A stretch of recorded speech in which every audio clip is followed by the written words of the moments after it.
दशकों के इतिहास, विराट और समृद्धि का केंद्र माने जाने वाला कुम्हरार आज उसके जल जमाव जैसे कई कारणों से कोई भी अछूता नहीं है, कोई भी अनभिज्ञ नहीं है कि आज उस ऐतिहासिक जगह कुम्हरार की क्या स्थिति है। नमस्कार, मैं सृष्टि, आप देख रहे हैं अप टू डेट दर्पण। आज उसी कुम्हरार विधानसभा से जाप के प्रत्याशी राजेश रंजन जी, जो वहां के महासचिव भी है, हमारे साथ जुड़े हैं इस बातचीत में। वो बताएंगे कि उनकी राजनीति में इस बार आने की मंशा क्या है और उनकी क्या क्या विचारधारा है, उनकी क्या क्या केंद्र होंगे विकास के कुम्हरार विधानसभा को लेके। नमस्कार सर, आपका स्वागत है हमारे चैनल पे। आपको भी स्वागत है। आपका जैसे कि आप समाज सेवा में काफ़ी ज़्यादा एक्टिव रहे हैं, इस बार आप राजनीति की तरफ विधानसभा कुम्हरार विधानसभा से खड़े हो रहे हैं, तो आप अपने राजनीतिक सफ़र के बारे में हमारे दर्शकों को थोड़ा बताएं। देखिए, हम लोगों का राजनीतिक सफ़र 97 से लगातार कुम्हरार विधानसभा की समस्याओं के लिए संघर्ष करते आए हैं। अशोक राजपथ पर टिके घोष एकेडमी है, जिसमें देश के प्रथम राष्ट्रपति राजेंद्र बाबू पढ़ते थे। उस विद्यालय के वहाँ के सरकार के द्वारा उस भूमि को कब्जा करने की साजिश रची गई। उसके खिलाफ हम लोगों ने चरणबद्ध तरीके से आंदोलन किया। उस आंदोलन के दौरान दो बार हम लोग जेल गए और आज वो बिल्डिंग वहाँ दिख रही है, तो जन अधिकार पार्टी और हमारे राजेश रंजन का संघर्ष का नतीजा है। तो उसी तरह शुद्ध पेयजल के लिए लगातार हम लोगों ने संघर्ष किया। जब आप 2097 में 2003 में जो बिहार नरसंहार का दौर चल रहा था, उस समय भी जन अधिकार पार्टी के बैनर तले हम लोग पद यात्रा किए थे। पटना से सभी छात्र संगठन का एक टीम बना के पटना से बोध गया गए थे कि लोगों को भी शांति का संदेश दे। तो हम लोग लगातार संघर्ष करते आए हैं। और पिछले दिनों की बात कर ले, जब से एनडीए की सरकार है बिहार में, तो एनडीए ने जब लालू का राज समाप्त हुआ, जो आरजेडी का जंगल राज था वो समाप्त हुआ, उसका एनडीए सुशासन के नाम पर आए थे। मगर सुशासन राज आने के बाद जो छात्रों के साथ जिस तरह किसी भी कार्यक्रमों को लाठी से कुचलने का काम करते थे, तो जो जन अधिकार पार्टी मजबूती से लड़ी है। जैसे दरोगा अभ्यर्थी की बात कर ले, सिपाही अभ्यर्थी की बात कर ले, चाहे किसी भी वैकेंसी का आंगनबाड़ी हो, आशा कार्यकर्ता हो, जो भी प्रदर्शन किए, तो सबसे ज़्यादा एनडीए की सरकार में इनके प्रशासन के द्वारा उनको लाठियों से कुचलने का काम किया था। उसके खिलाफ हम लोग लगातार संघर्ष किए।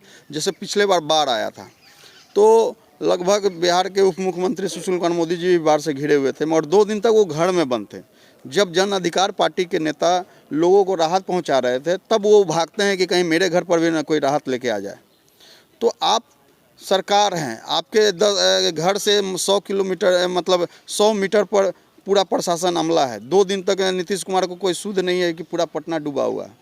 मगर यही उनको नीतीश कुमार को अपनी ब्रांडिंग करनी होती है, मानव श्रृंखला लगाना था, तो पूरे बिहार में 20-20 हेलीकॉप्टर उतारे थे।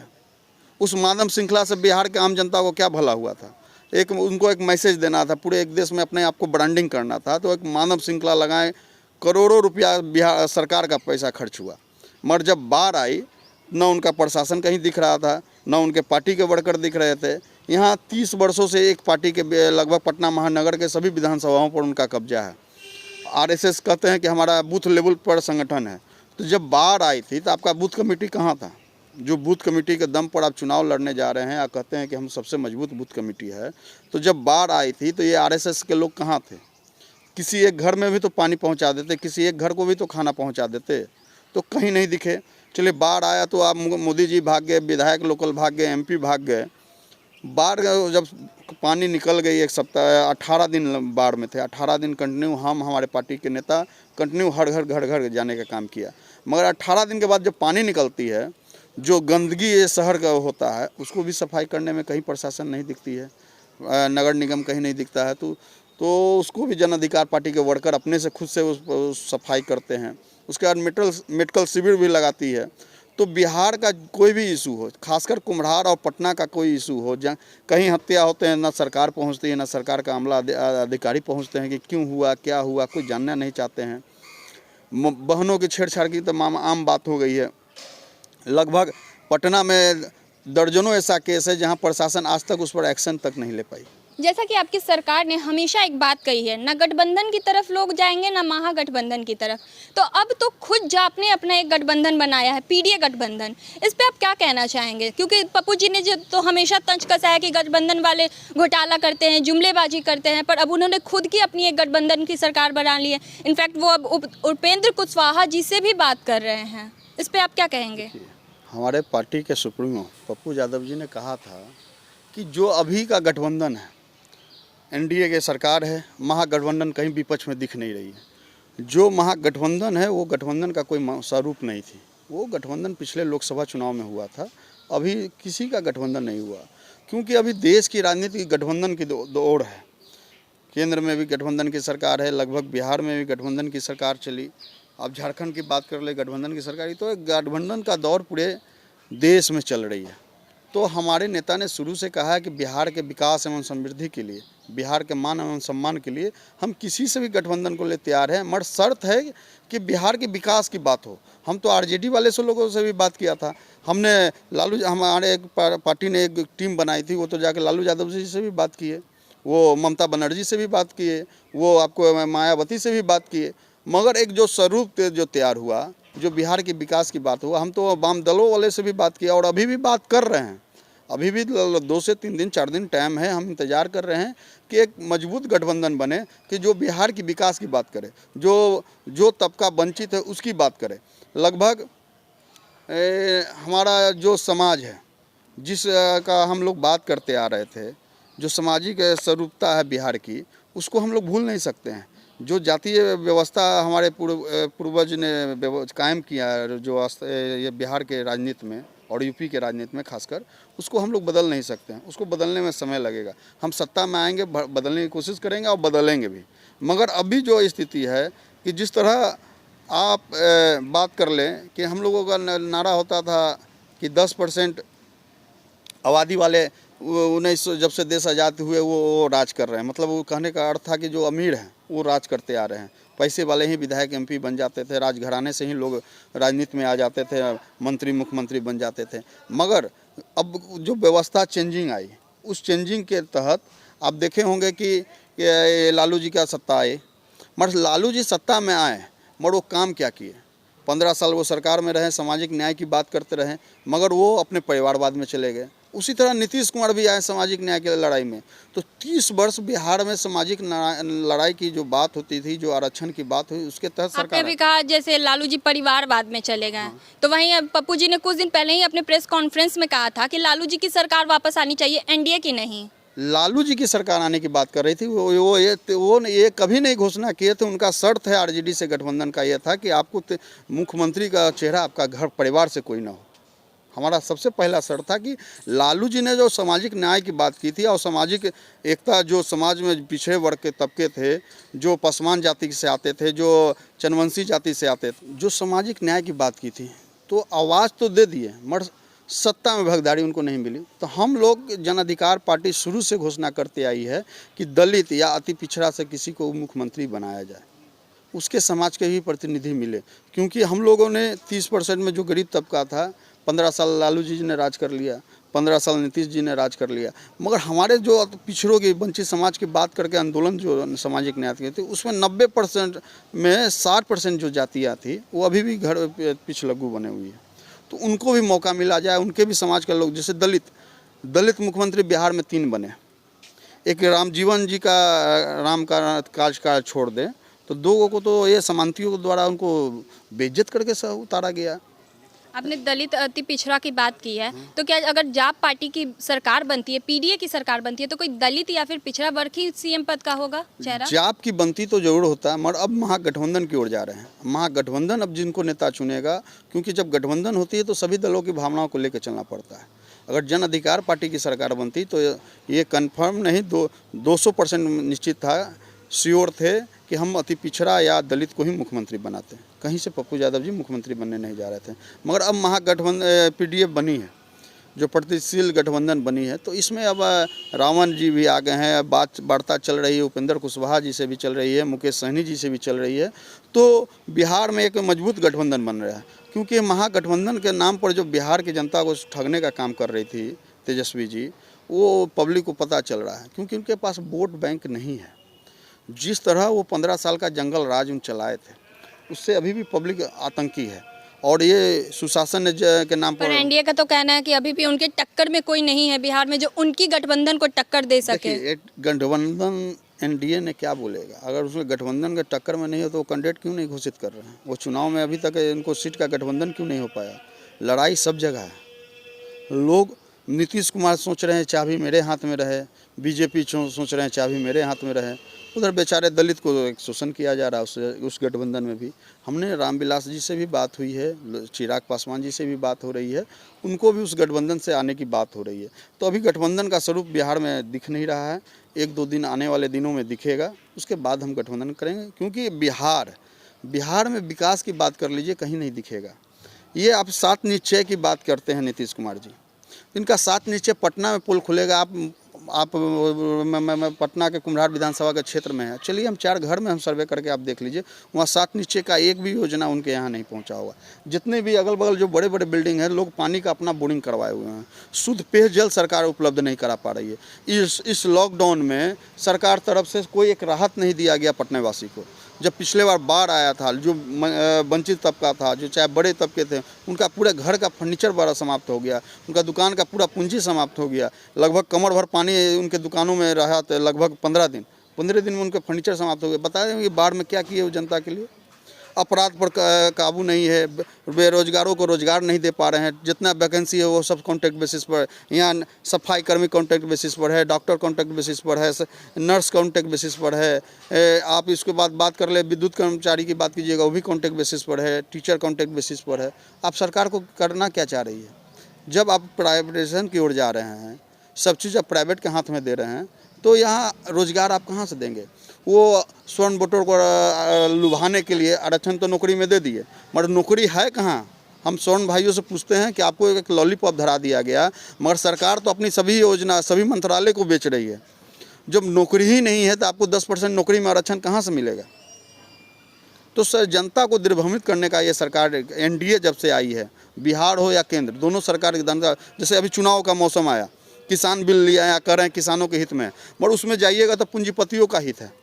जो पूंजीपति कल तक वो अनाज का भंडारण अपने यहाँ नहीं कर सकते थे, उस पर सरकार कार्रवाई कभी भी कर सकती थी, उनको कमीशन देना पड़ता था। अब तो ये हाल हो गया है कि अब जब चाहेंगे पूंजीपति पूरे मार्केट से सामान खरीद के अपने घर में स्टोर कर लेंगे, सरकार उस पर कुछ अंकुश नहीं लगा सकती है। तो अब ये जो स्थिति है, जो किसान खेती करेंगे, जो अपना लागत लगाएंगे, वो लागत भी वापस आएगा कि नहीं आएगा, ये अब किसान का क्या होगा? आत्महत्या के अलावा कोई उपाय नहीं मिलेगा। क्योंकि किसान जो लागत लगाते थे, जब सरकारी व्यवस्था था तब भी वापस नहीं आती थी।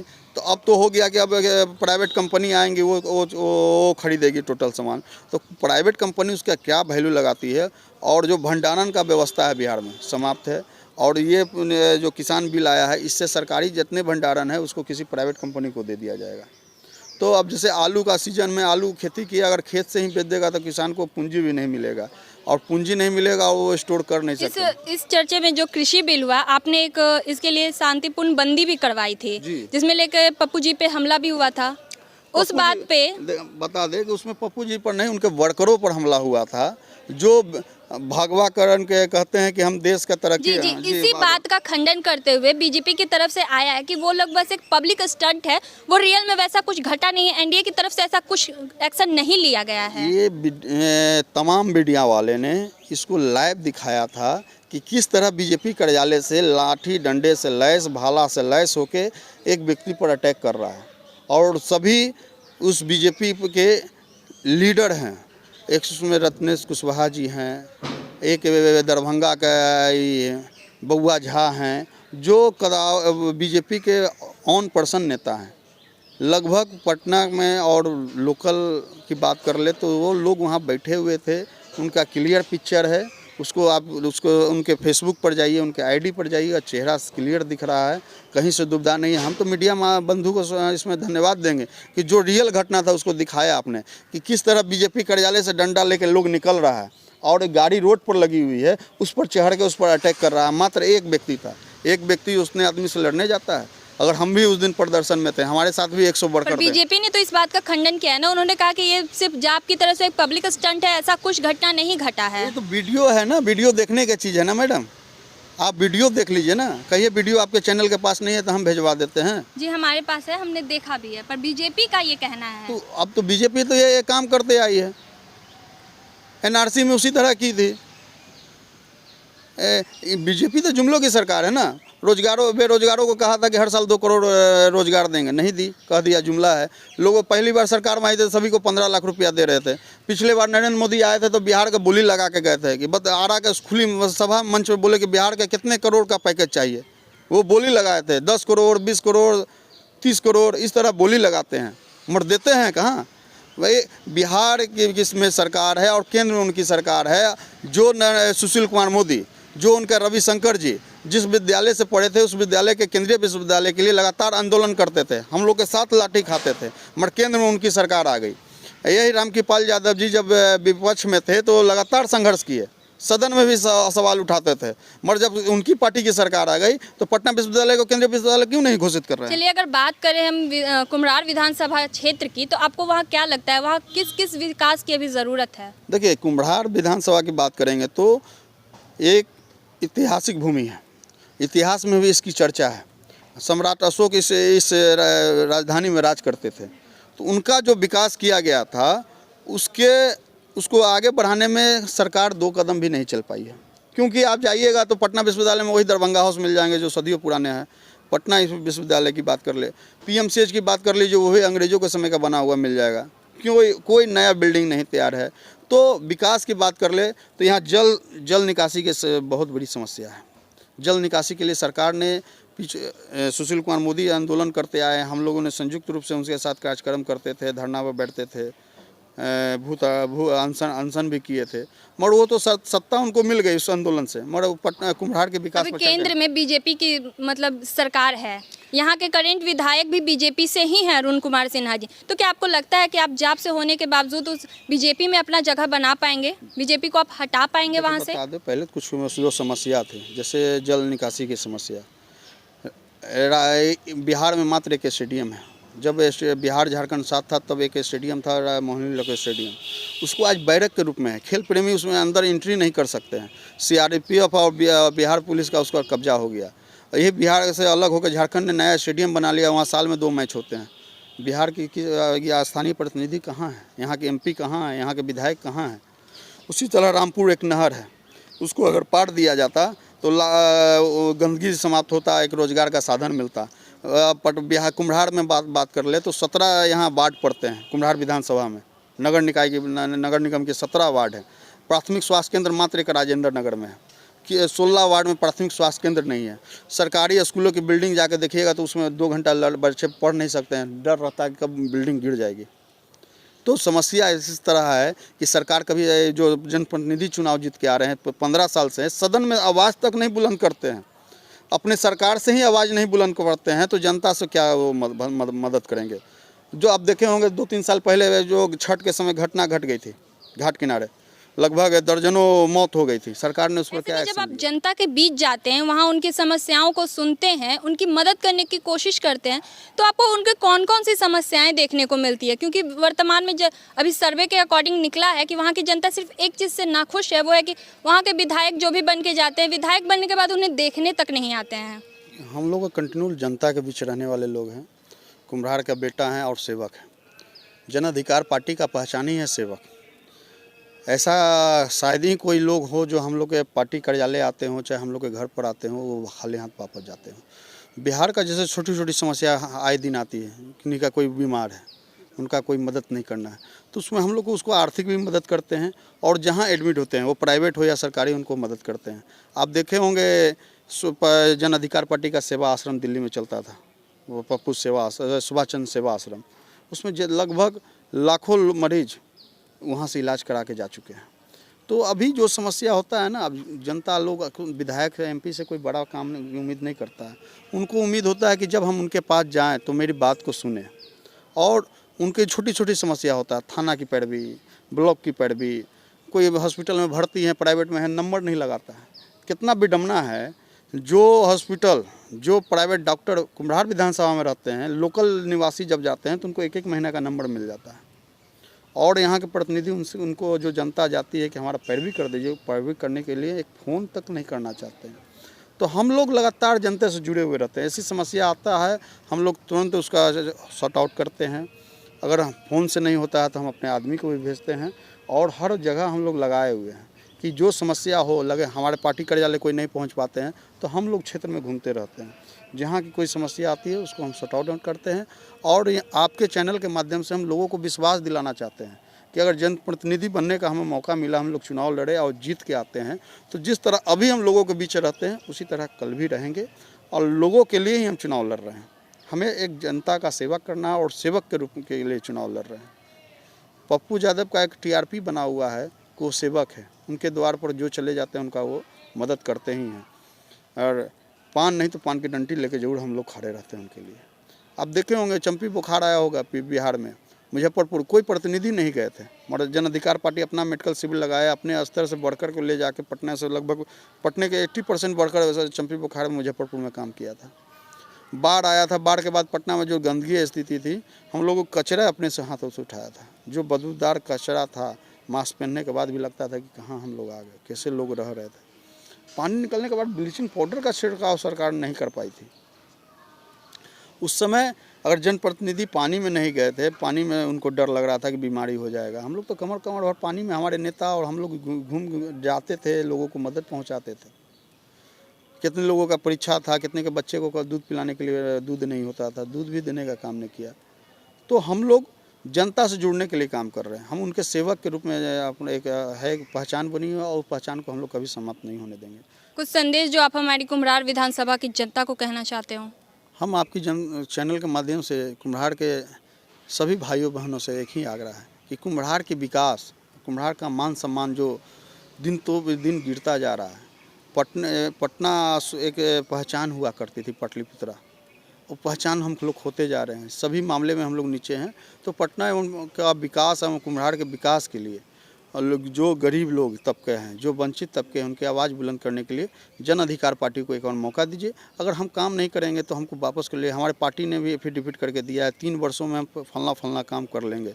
तो हम भी एफिडेविट करके दे रहे हैं कि रामपुर नहर से हम बनवा देंगे 3 साल में। जो हर वार्ड में एक प्राथमिक स्वास्थ्य केंद्र होगा। और अगर हम काम नहीं करेंगे तो 3 साल में हम इस्तीफा देने को तैयार हैं। हम एफिडेविट करके दे रहे हैं। कोई पब्लिक आएंगे उस पर कोर्ट में जाएंगे, मेरा इस्तीफा कंटिन्यू स्वीकार कर लिया जाएगा।